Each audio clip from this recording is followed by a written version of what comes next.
Today, I'm going to tear down yet another engine that I get a lot of requests for, and I have for quite some time.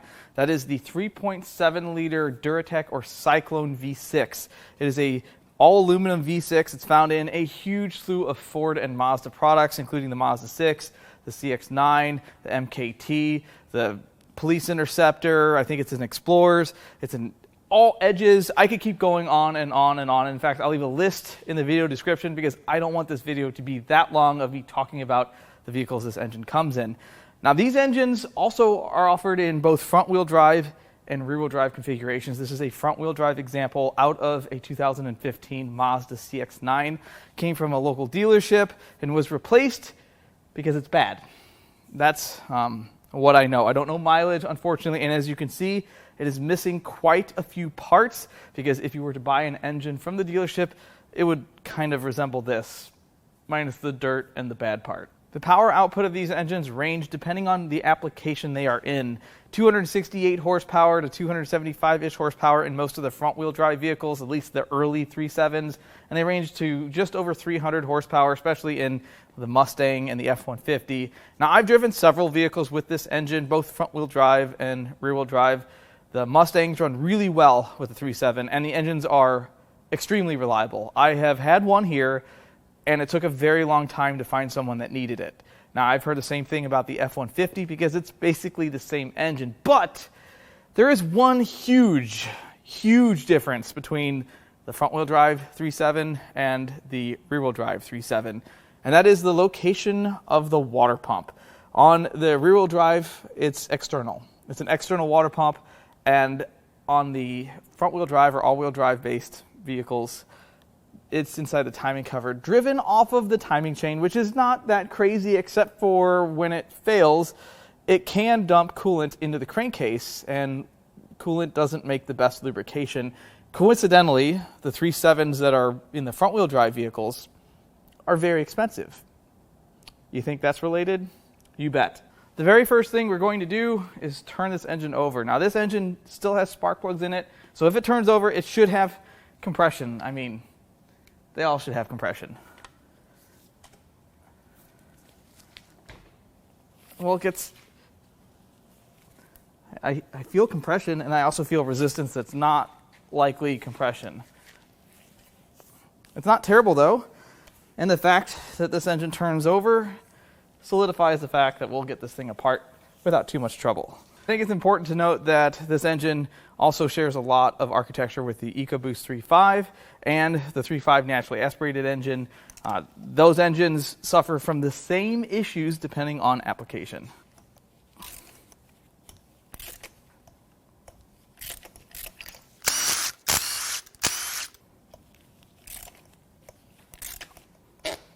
Ooh, that didn't sound good.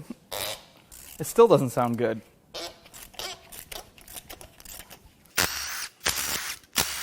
So the plugs actually all came out okay. There's a little resistance with this one here, but I think there's just some junk in the threads. But take a look at the gap here. It's huge. These are likely original plugs, and they're likely overdue for replacement, but I don't see anything broken or cracked or damaged.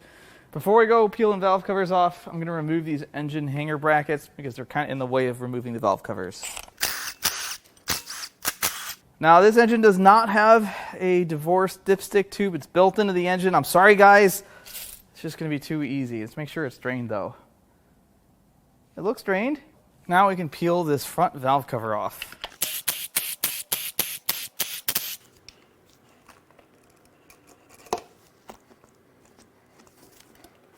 It's these tube seals, spark plug tube seals, creating all this resistance.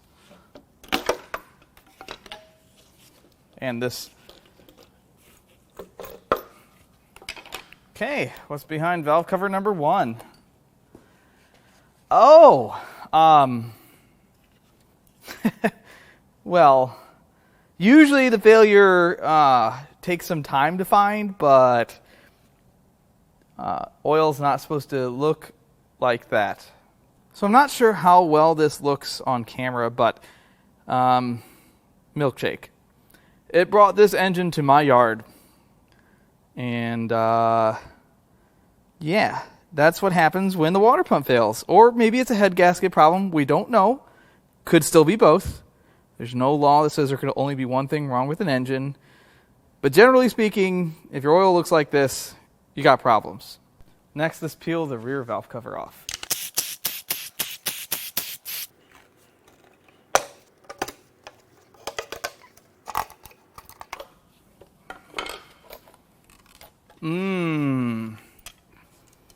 It's like a tapioca pudding in here. It doesn't smell nearly as good as that, though. I want to say this looks better, but it's the same bad. Well, I can see why they replaced the engine. Now the real question is, how bad is it? And where did the coolant come from? The next thing I'm going to do is tackle the front cover. So we're going to start with this crank pulley. All right, I've got my puller set up, so this should just buzz right off.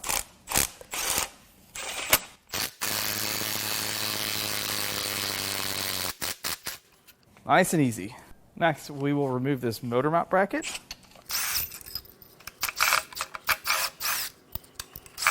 Now we have just a couple 10 millimeters to remove.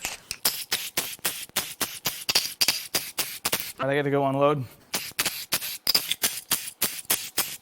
You know, I get a lot of comments on my videos saying that they learned a lot and they feel a lot more comfortable working on their own vehicle, which I love those type of comments. But I also want to let you know that it goes two ways, because there's a lot of very, very smart people that work on these things every day, and they put little things in the comments that I try to pick up on and I try to learn from, and this is one of them.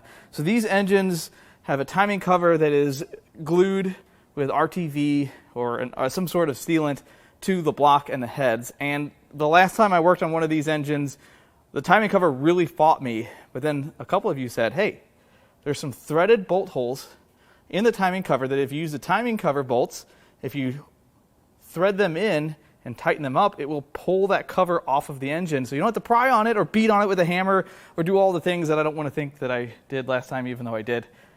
And now it should come off pretty easily. And I think there's even some up here. So I'll get a couple more bolts up here. And then it just pulls the cover off by tightening the bolts. So we're going to do that. Now, obviously, you don't want to be a turkey and go all ham on this thing. So we're just going to gently do it one at a time, get it a little tight, just like so. Oh yeah, you can see it starting to come off.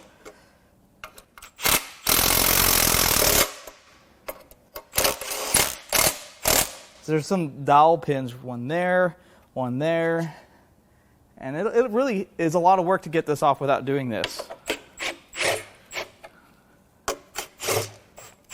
And now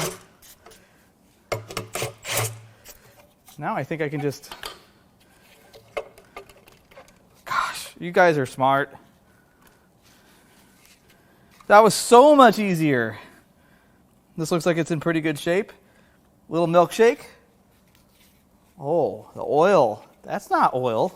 So here is what the timing system looks like, and everything looks pretty good, albeit coated in milkshake of emulsified oil and coolant. There is usually the culprit here. This is the water pump. It's driven from the timing chain, and this usually leaks into the crankcase. However, I will say that there is a weep hole right there. And if you look, it doesn't look like it's got a bunch of crusty coolant around it. And I've seen these where they leak here first, and then if it gets bad enough, it'll eventually leak into the crankcase. You know, if you ignore this, and I will also say that this leak often goes undetected because of its proximity to everything that's hot, the exhaust. It usually evaporates before it hits the ground. So unless you have a keen nose and you can smell it, or you monitor your coolant level, sometimes you can miss that type of failure. So now we're going to peel the variable cam timing stuff off of here, the solenoids, and then we'll peel the timing system off. That milkshake is literally everywhere. So as I remove those, this is what I found running out of this oil channel. And also, the oil in there doesn't look like oil. So we're going to drain that in a minute. First, I'd like to get this primary chain off. The first thing I'm going to do is remove the timing chain tensioner. We're just going to take the bolts out and look the other way for safety.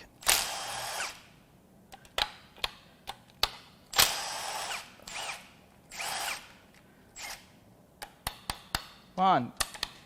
Blue. Let's just... Oh, see, that's fine. It's not going to do anything. Ooh. That's supposed to be oil. It's like modeling clay that's hot. And I think this rail can come off. It looks a little broken here, but I think that's how it's supposed to look. But can you see this substance is it's milky. My tools are never going to forgive me for this.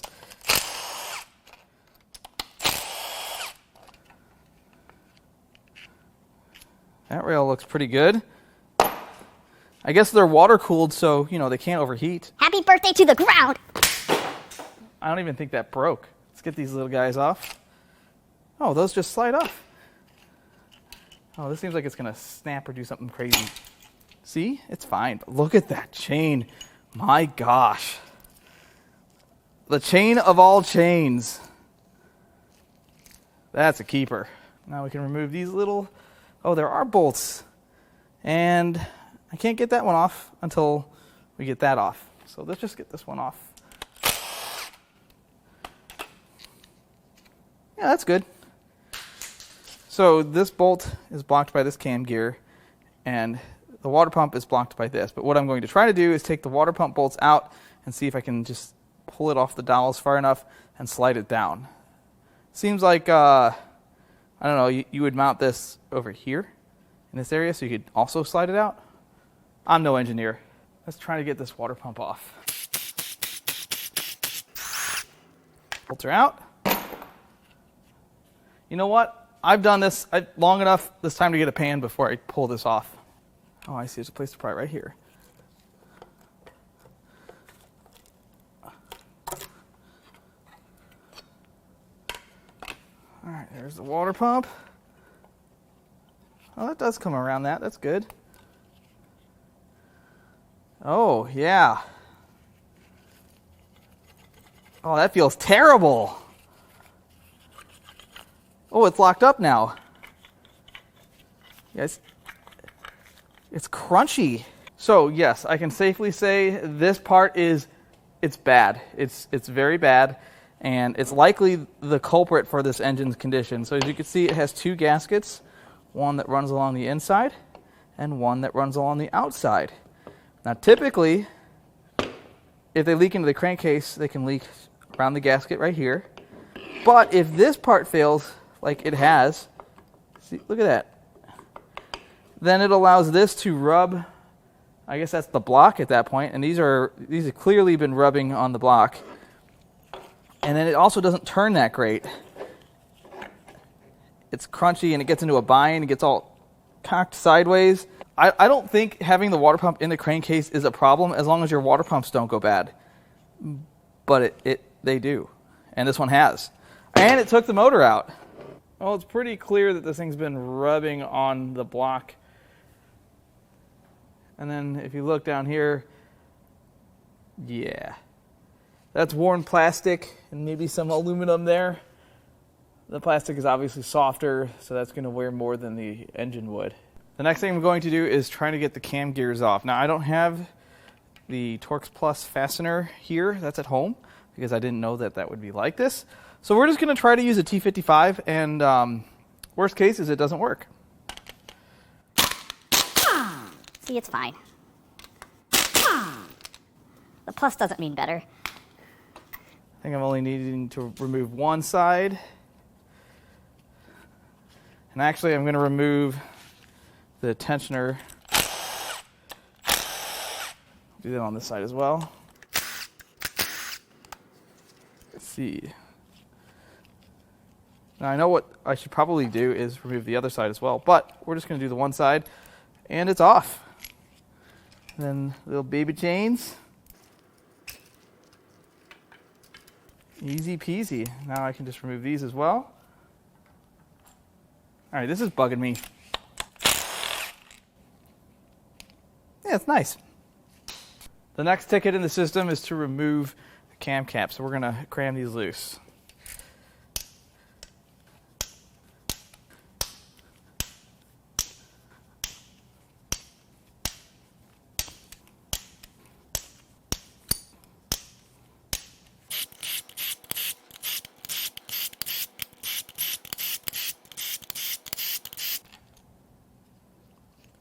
Oh. Yep. Saw that one coming.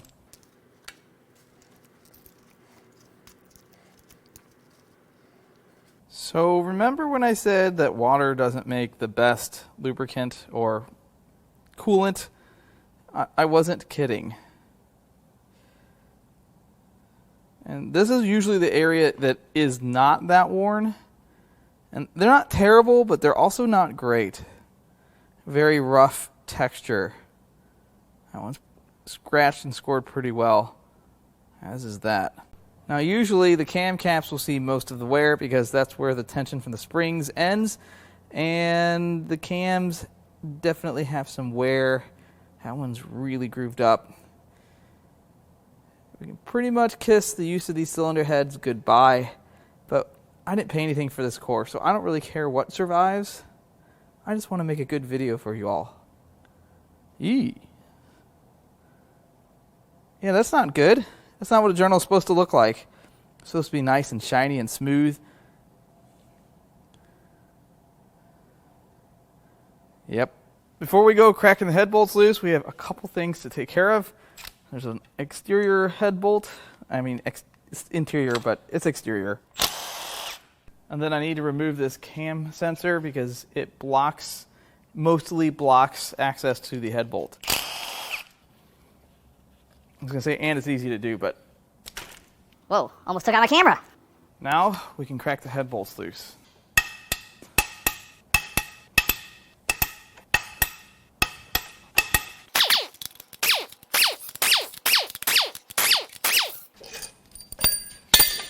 I didn't need that. Oh, it stinks. It smells like stale broth. Ugh. Okay, let's see how hard it is to get this off. Hopefully it doesn't leak all over me. Well, let's take a look at this head gasket, because these can also fail. Oh, the head gasket doesn't really look that bad. I think this part is okay. Well, I wonder if that's from me pulling on it. It's kind of got a little dent in this area, but I don't think that's an actual problem. I think the head gasket's good. Okie dokie. So we need to do our scientific test on the front bank. I don't suspect that we're going to find anything too terribly wrong, but you never know.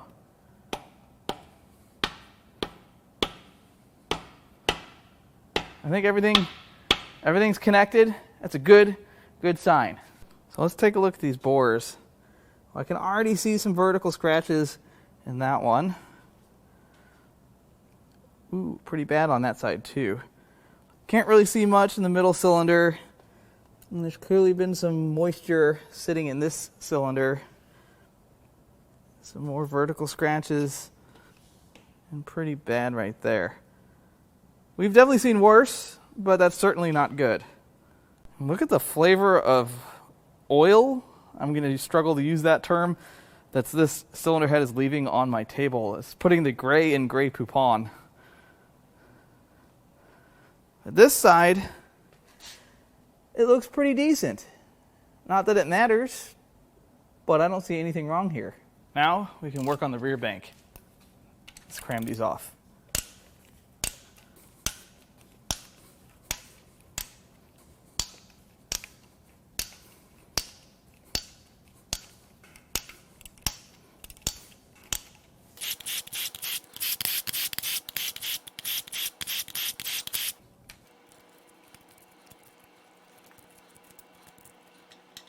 The journals on this bank don't look any better.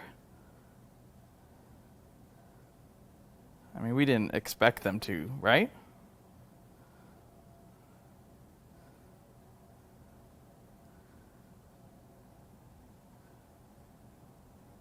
Ooh, that's bad.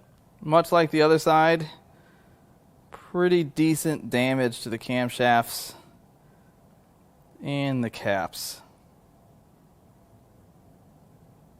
Now, it's hard to say how long this was running with coolant mixed in the oil. I'm sure this wasn't like a perfect and then it was terrible. There probably were some signs along the way. Probably some noises. Some smells. Probably some lights on, but nobody looks. Yeah, that one's really terrible. Just like the first bank, we have a few things to do, like get this bolt out and remove the cam sensor. This time, the camera is safely out of way.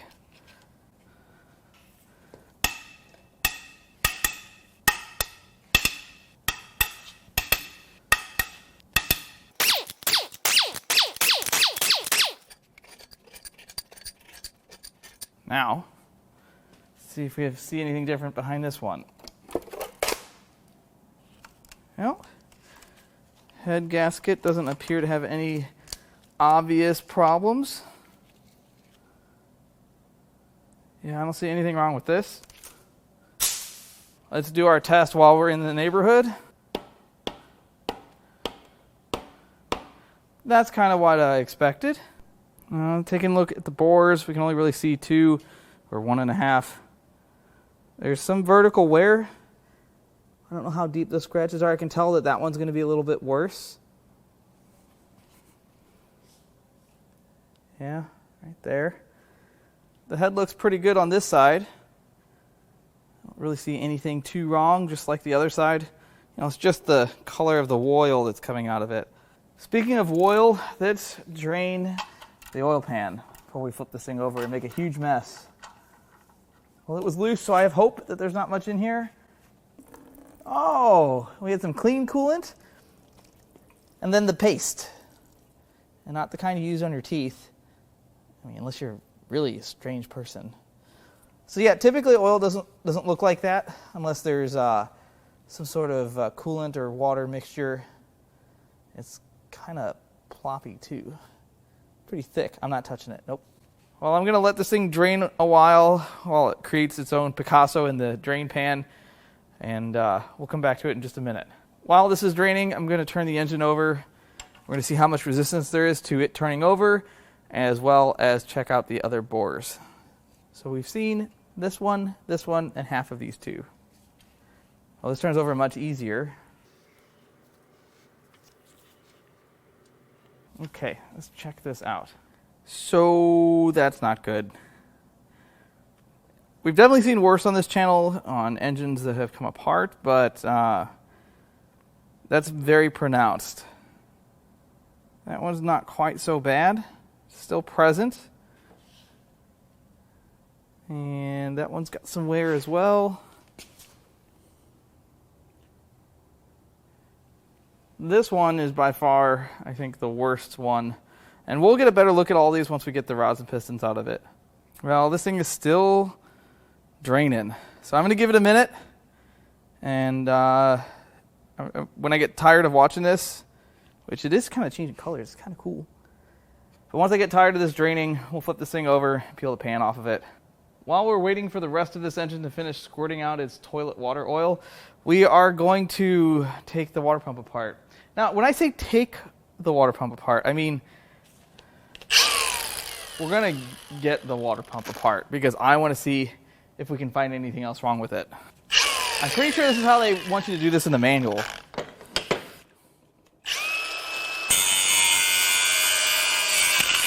Oh, I scratched it. So you just take your, your blue and you just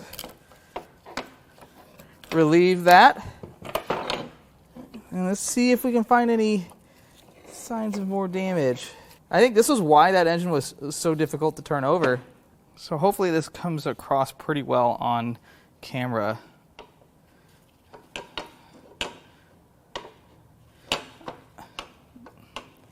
But it looks like there's just a plastic bushing in here. Obviously this is going to have bearings in it. But you can see something's been rubbing on the housing. And still some coolant in there. I'm not really quite sure how this comes apart any further. I wonder if I can press this apart. All right, so this is my plan. I'm going to turn the engine upside down and hopefully nothing hits the floor, but I know that stuff's going to hit the floor. Well, the coolant looks clean. I don't know if it's supposed to be green. Oh, there's some oil in there. That'll do. It's time to unbolt the oil pan.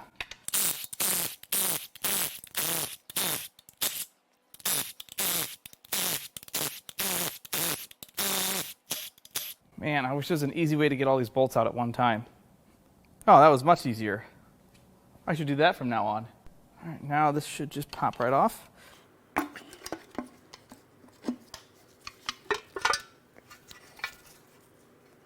Ew. That's ugly. Well, the inside of the pan, it's got a bunch of air bubbles in it. I don't think that's actually debris, or that's oil mixed in, or water. It's not supposed to be there. Let's just go with that. Whatever's in here is not supposed to be in the oil pan. But I don't see any chunks of metal. I don't see any physical debris. And pretty typical for one of these that has had a water pump fail. Just this slimy, mustardy olive juice everywhere. I think the next thing we're going to do is pull the pickup tube, and then we'll get this oil pump off and take it apart. Nothing in that. And now, the oil pump. I figured there'd be more bolts than that. Slide this off. The oil pump is off. Let's get this thing blasted apart.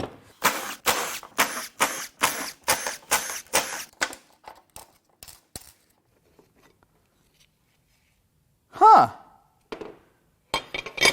Well, that's an interesting kind of oil pump. I guess this was one of those fractional pumps. We haven't seen this style before. So I was really just kidding. So you remember last week how we tore down a hydro-locked Toyota Camry or Scion TC engine? And I said you can't compress water. Well, the same is true for the oil pump. That is one piece. That would also make it more difficult to turn. We really need to get this apart. After looking over these clips, I think the reason this broke is the lack of lubrication on the outer gear caused a bunch of resistance, and the crank was still turning, and that broke the smaller gear. That's the only thing I could come up with here. So as you can see, this is probably one of the worst looking oil pumps we've pulled apart. It's cracked right there and right there. And this only happens really with a lot of force. And the only way that happens in the oil pump is either a massive accident where the crankshaft gets hit, or something throws a rod, or multiple rods like the Dodge Ram V10, or the oil pump tries to compress water. So now I'm going to, should I take this apart? Yes, I'm going to take this apart. That's what we do here. Just going to give it a little tap. Just a little tap. I don't know if that's moving. It does not appear to be working.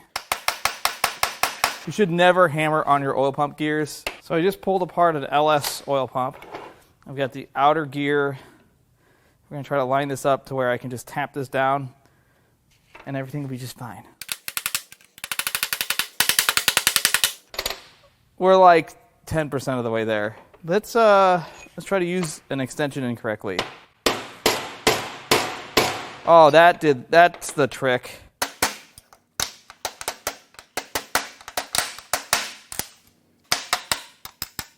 Yeah, this is a struggle. What else can I do? There we are. Yeah, see? You just got to think about what you're doing here. Hey, there we go. It's in a few pieces. Yeah, so there's the oh, hey, look. Obviously the parts aren't in the right order. No, I'm not going to do that. Anyway, blown up oil pump. Pretty bad. You can definitely tell there's some wear as well.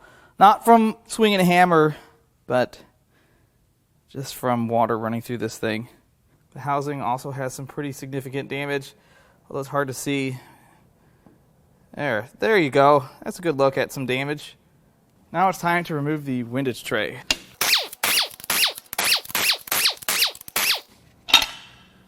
Well, the inside of the crankcase doesn't look too bad. Given everything the old wiggle test, doesn't work on only harnesses. I don't feel anything loose, but we didn't see a lot of debris in here, so didn't really expect to see that. So I think the next step is going to be to take the rods and pistons out. We're going to start at the front. It's always cleaner that way. We're going to go all the way to the back, get all 6 out.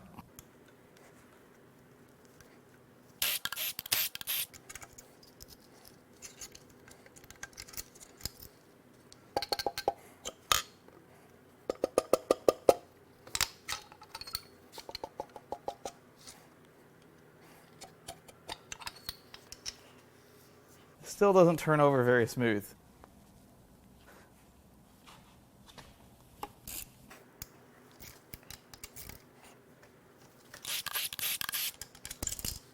Oh, okay. I'm actually going to turn the crank over to push that piston to the top of the bore. And then I'll probably go the other way. No, we're just going to keep going and push the other one to the top of the bore. That'll make things a little easier.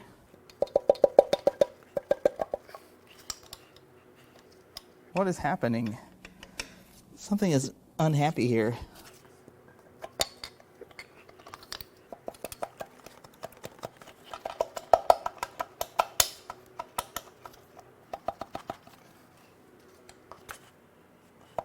Oh, I think I see what's happening. I think the edge of the connecting rod is getting caught on the block. So if I straighten that out, it's actually something that needs to turn the crank for. And maybe, here we go. And then there were two.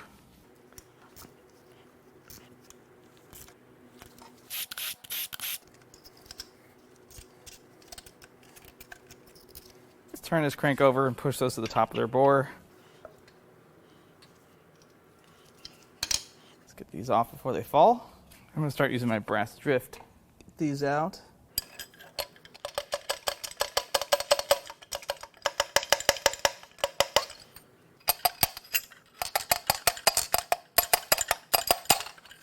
I can't say I'm surprised.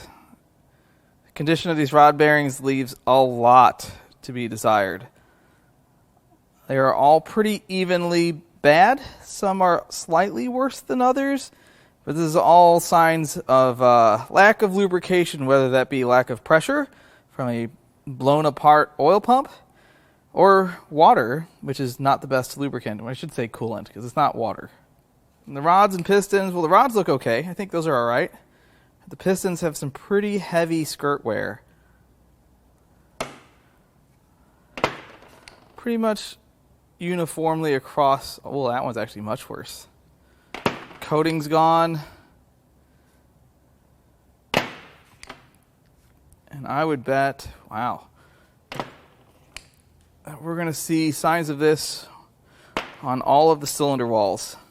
Let's remove this rear main seal plate. So I'm not quite sure if that's going to fit. It'll fit.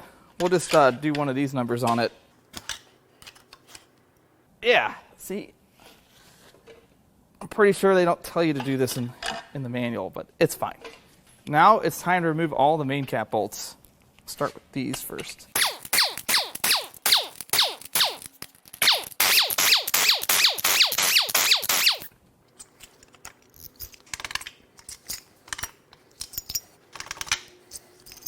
Now, let's see if we can get this crank out.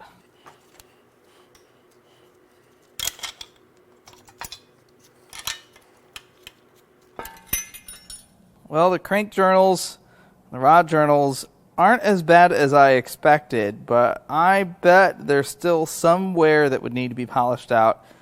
And it's also been my experience, and I've talked about this in the past, that Ford crankshafts are not expensive new, which means that used crankshafts that may need a little work are typically just scrap. But the main bearings, those look pretty bad, especially that one.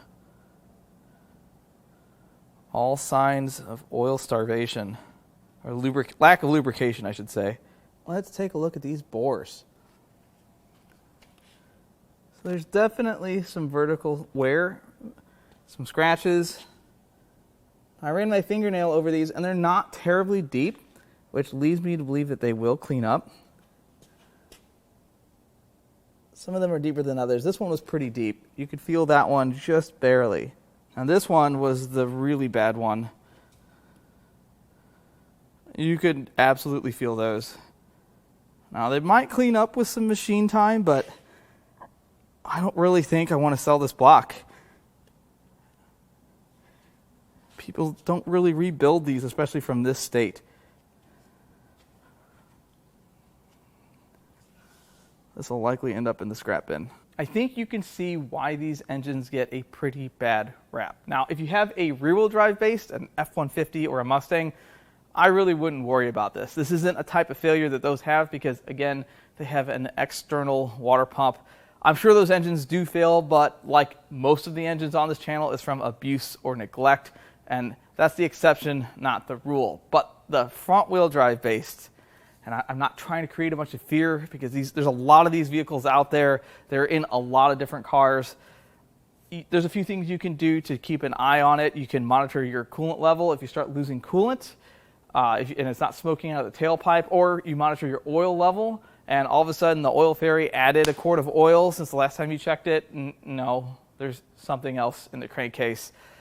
Outside of that and your sense of smell and checking your driveway for spots, that's it. Now, this one was probably making a bunch of racket for some time, although this could have been going down the freeway with the music up, and maybe this only took a short period of time to do this kind of damage. As soon as the oil pump blew up, I'm sure all kinds of things lit up in the dash. Either way, there's a line in the sand that has to be drawn if this happens to you, because this does happen pretty frequently. That's why the demand is what it is for these engines. And that line in the sand is whether you replace the engine or you put a water pump and timing chain in it. Now, it's a lot of labor either way. And if you buy a used engine, you should definitely do a water pump and chain before you put the engine in. But where do you draw the line as far as what's okay and what's not going to last? I would hate to do this job, peel the timing cover off, or drop the engine out to do that, and then 6 months later it spins a rod bearing or chucks a rod because it did damage in that process. Or maybe you have low oil pressure because it wore the bearings, and then what are you going to do? Check the rod bearings, pull the pan, do all kinds of work to find out that you're going to put an engine in it anyway? I think the more I'm exposed to these engines, the more I go straight for engine replacement. I know that may not be the cheapest way to do it, but nobody wants to put an engine in twice. So I hope you enjoyed this teardown and learned a thing or two. If you'd like to buy any parts out of this thing, which the oil pan, valve covers, timing cover is pretty much it. Everything else is going to go in the scrap most likely. Or if you want to buy parts off of this beautiful 95 Fleetwood, I love these cars. I'm going to leave our email in the video description. You can also go to importapart.com and peruse our inventory. I've been uploading our parts cars just about every single week. As always, I love all the comments, all the feedback, and even the criticism. I love it all, and I'll catch you on the next one. Yes, it's time to see what we can do with this water pump. So one thing I did notice when I was moving this around is it's a maraca now. So now we're going to try to remove the shaft. I don't know how this is going to go, but I have some ideas. I could chalk this up in the press, but we're going to try something else. You water pump sympathizers might want to look away from your screen. It's going to be fine. Oh, I hope I didn't hurt it. This seems safe. You know what? I know what the problem is. I just needed a bigger hammer.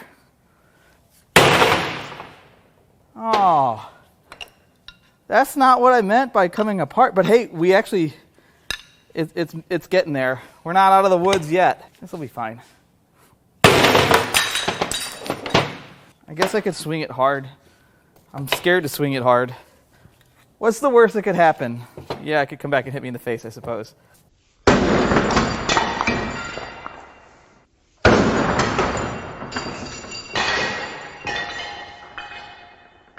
Surprisingly, it still turns over. I think I might have fixed it because it turns all the way over now. I'm starting to feel like Gallagher. I think the press could have been a better decision. I think I might throw in the towel here. I don't see how we're going to get this apart, but we're going to try one more time.